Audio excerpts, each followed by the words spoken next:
இப்போ நம்ம left hander அப்படின்றது நம்ம பிறக்கும் போதே நிர்ணயிக்கப்படுற ஒரு விஷயமா? இதுக்கான சாத்தியக்கூறுகள் ஏதாவது இருக்கா மேம்?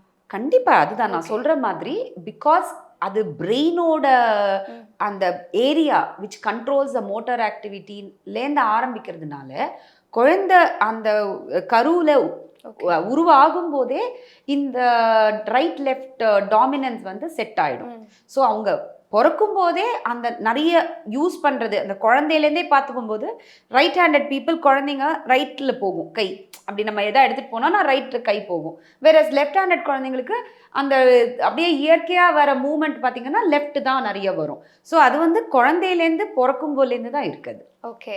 Okay ma'am. இப்போ பேசும்போது நீங்க நெறைய விஷயங்கள் மென்ஷன் பண்ணீங்க. எப்படின்னா, இப்போ லெஃப்ட் ஹேண்டர்ஸ்க்கும், ரைட் ஹேண்டர்ஸ்க்கும் இடையில பிரெயின் டெவலப்மெண்ட்ல என்ன மாதிரியான டிஃபரன்ஸ் வந்து நெறைய பார்க்கலாம் மேம்? ஓகே. இதுல வந்து ஆக்சுவலி பார்த்தா, இந்த கண்ட்ரோல் சென்டர், ம். டாமினன்ட் ஹெமிஸ்பியர், ரைட் ஹேண்டட் பீப்பிள்க்கு லெஃப்ட் சைட், லெஃப்ட் ஹேண்டட் பீப்பிள்க்கு ரைட் சைட்.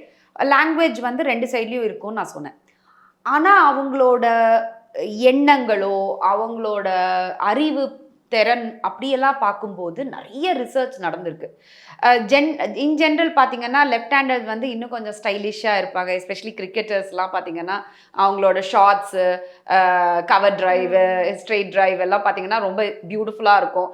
அப்படி அந்த ஸ்டைல் அந்த இதில தான் அது வேறுபடுதே தவிர, இன்டெலிஜென்ஸ்ன்னு பார்க்கும்போது, not much difference between right handed and okay. Left handed people.